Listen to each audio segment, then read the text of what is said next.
After we typed in the equation on decimals, we go to this little gear. We click on that and we're going to change our information to a table. Now, what does the X value mean? It's the number of plates. In a real world scenario, can you have -2 plates? No, you cannot have any negative numbers. So that means that we usually start off with 0. Now, does this one make sense? If you grab a barbell, do you have to put on any weights? No, you can just do some light exercises with the bar itself. You don't have to put any plates. Now, can you add 1 pair of weights? Yes, you can. How about 2? Yes. Up to what number we're going to go up to? Well, it says here it has 6 pairs of weight plates. That means that we're going to go all the way to 6.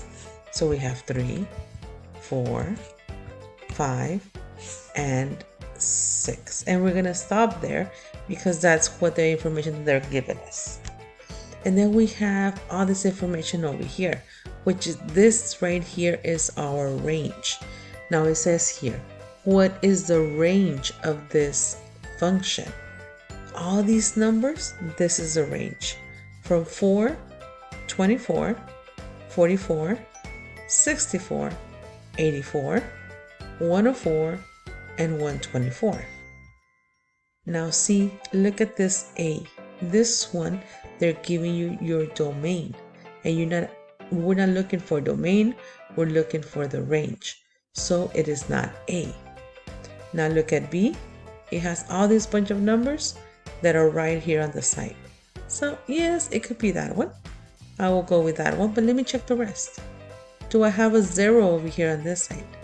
No, I don't. I don't even have a 2 and a 4 or a 6. So it's not my C.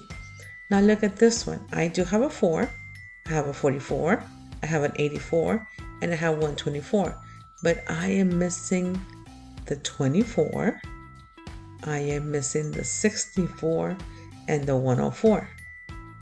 So because I'm missing information here, I cannot use D. So all the information that's right here, it is on answer B. And that one, it is your answer.